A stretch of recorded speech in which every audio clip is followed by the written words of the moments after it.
you see the intersection of tech innovation and sustainability evolving over the next few years?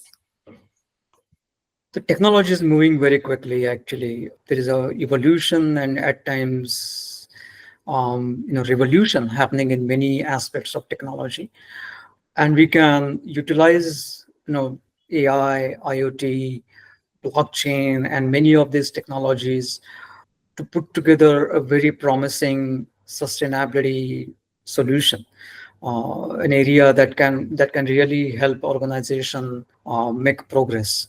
One example I feel, which over the years is going to really make an impact is circularity, where organizations are looking at minimizing the waste, minimizing utilization of virgin materials, improving the bottom line, so on and so forth, right? So AI's ability to capture a different recycle pathways while you're using the materials, identifying areas which would reduce the waste is a big space, which I personally believe AI will contribute a way more than what it is currently doing.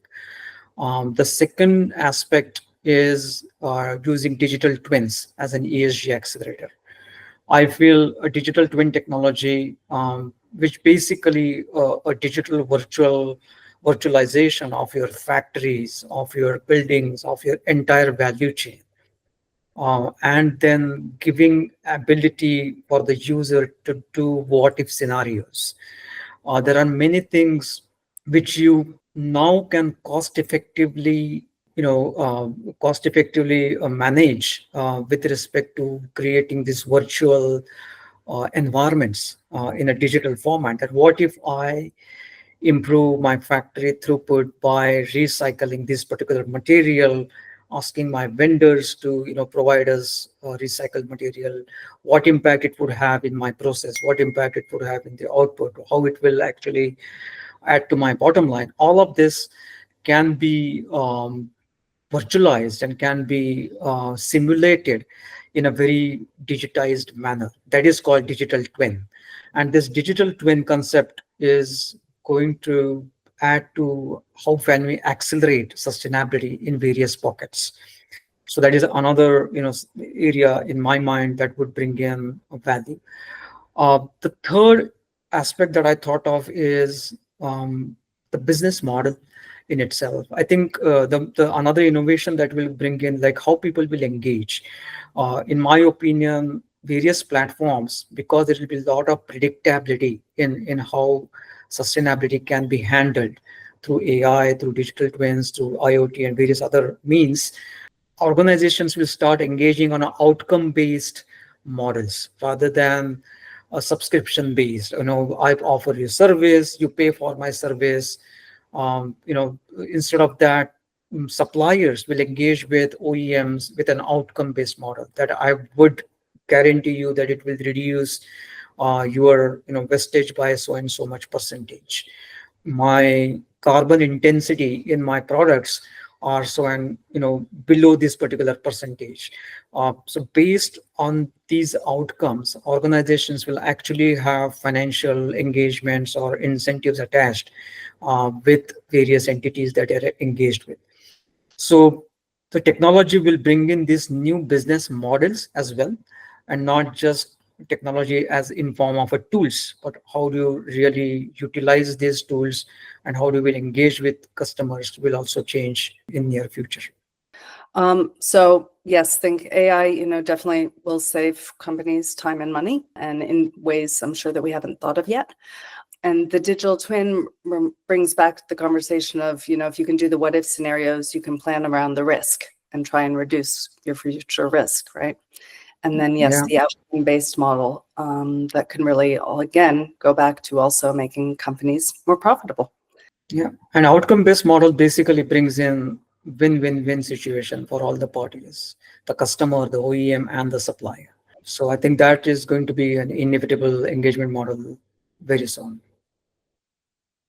Reblue's approach emphasizes research, design thinking, and ecosystem partnerships. What key partnerships have driven the most impactful sustainability outcomes for your clients so far? So Reblue has different types of partnerships and alliances. If I want to start there, one kind of alliance is the technology alliances. So we are partnered with Google. We collaborate with Google big time.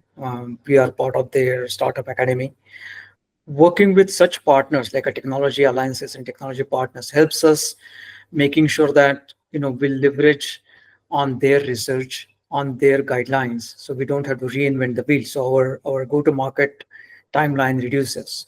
For example, with respect to Google, we are making sure the private data that we get from the customers are properly secured. It is properly managed in a Google certified secured environments that Google guarantees. So that gives a lot of comfort to our customers, saying that my data is safe. It is not used in an unethical manner. It is not used for training AI models. So those things are already guaranteed by Google when we partner with them. That's one benefit that we get with such alliance. With Google also, we are on a track of adopting responsible AI on day one. So we follow Google's responsible AI framework. So we are not over consuming AI for unnecessary competition. So we make sure that we are using it ethically. We are using it with a very environmental and social, not having adversely impacting environmental and social aspects while we are using these technologies. So that's a technology alliance part. The second partnership that we have in place is the co-design partnerships, where we bring in uh, a select set of customers as a co-design partners while we design a product feature. We do not want to build something in a silo and hope that the customer would like it. Instead, we have taken the approach since day one to engage with some of the large corporations, mid-sized corporations, to understand their pain points and bring them as a part of the product design process. So when we are designing it, we are making sure that we are addressing their needs. So by the time the feature is available, it is already ready to deploy. And we know there are customers who are going to like it because they were involved in making those design decisions.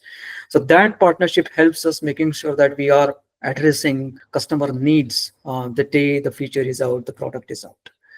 And the third kind of partnership is more of strategic partnerships, the likes of VECTRA, where we basically help, we basically take help from such partners to take our products into geographies where we do not have reach. These strategic partners bring in decades of experience that working with the customers, giving suggestions and ideas to build new capabilities in the product. They also help us bring in captive customers where we can pilot some of these ideas and have those customers give us the feedback. So there are these different set of partnerships and has helped us sort of accelerate our go-to-market motion, as well as help us developing the product that is right the first time when we come to the market. So those are the aspects that has helped us, with our strategy in the partnership space. Great. So really, yes, relying on tech alliances in terms of getting their, knowledge and being able to leverage that, which is great. Not reinventing the wheel. The clients, getting their input is extremely helpful because, as you said, then you're ready to go to market with a product that they've seen and that they know they can use. So very important. And then, yes, strategic partners like VECTRA to, create new things, new projects, and take the business forward. Great. Absolutely. Your company messaging often highlights that sustainability doesn't have to be a trade-off with profit. Can you share with us why you emphasize this so much? When companies, looking at optimizing, sustainability is essentially optimizing a lot of stuff. It could be optimizing your usage of material, reducing the waste, looking at resilient supply chains. Essentially, what they're doing is they're lowering the operating cost. they are when you start to optimize these various things, you are essentially having a very positive impact on lowering their operating expenses. Sustainability also opens up organizations' ability to capture new business because it enables them to get into new geographies.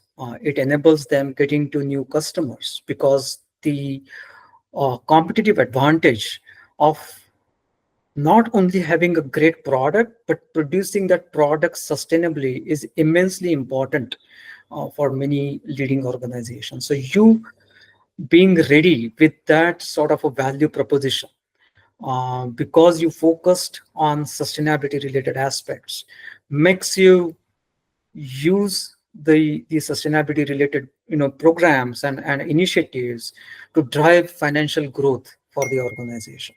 And hence we say that it is not burden, but it is predominantly making you address the risks, making you differentiate yourself in the market because you're producing something that is not only high quality, but it has lesser risks while you're producing it. It has lesser carbon intensity and so on and so forth. So I think these are the aspects that drives a better a financial overall impact on the organization.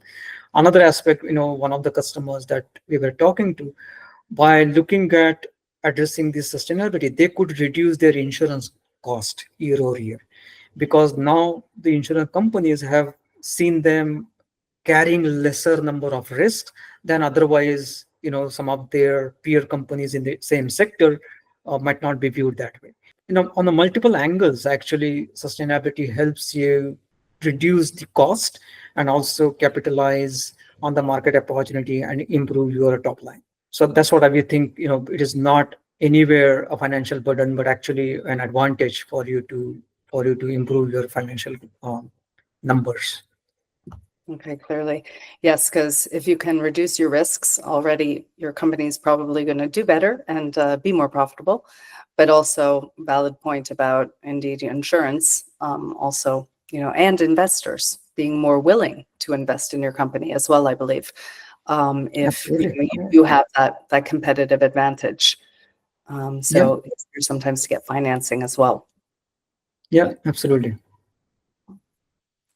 As sustainability regulations tighten across markets, what role do you see AI platforms playing in helping companies stay both compliant and competitive? Yeah, I think this question kind of sums up whatever we have already spoken about, right? So basically, I would repeat, some of those points. So automating or hand-holding while you are addressing the compliance-related tasks, and trying to finish your disclosures, trying to complete some of the things that is required by the law for you to finish. AI can be your partner, helping you accelerate some of those tasks, helping you understand the complexities, giving you sort of a warning, saying that okay, this is where you are likely to you're likely taking a little higher risk. So highlighting those points. So automating, I wouldn't call it full automation, but human in the loop sort of an automation the AI can bring in. So that is one area definitely we see, it is becoming very powerful and adding value. The second is validating the data aspects, right? So as I mentioned earlier in our conversation, the data resides in silos, and there are data gaps, and there are data integrity issues, data consistency issues. So identifying those issues and making sure that you are not contradicting yourself, you are not in the market, you're putting out the right information, you're passing on the right information to your partners and your customers, your investors. So all that data validation and data integrity aspect is and financial grade quality of the data. That's where the AI can definitely help. And the third, we talked about digital twins as an area where simulations, what if scenarios, more and more organizations are going to look for choosing out of 10 projects that are in front of them, which are the ones I should be taking up, which would have maximum outcome or maximum throughput for my efforts. How do they do that? So they would require some sort of a simulation platform, some sort of a what if scenario analysis platform.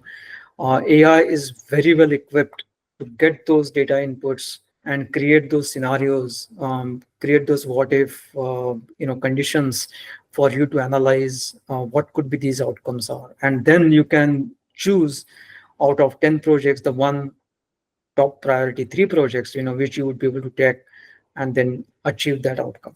So I think AI will be able to help you in that area as well. So these are the 3 main things which I feel AI will have maximum impact in the coming years. So keeping humans in the loop, validating the data, which, as we've said, is can be very large and have a lot of gaps in it. And then, with the digital twin being able to help also prioritize, again, the risks, and really give your company focus for how you can start making some ESG changes and solutions to make your business more profitable. Yeah, absolutely. All right. And that's the end of our conversation, Mandar. So thank you very much for joining us and sharing your insights and your vision for a future where sustainability is second nature to business success and profitability. Absolutely. It was great speaking with you, Octavia, as usual. Thanks for having me. Thank you. So please don't forget to subscribe and share it with your network, and we'll see you in the next one. Take care and bye-bye.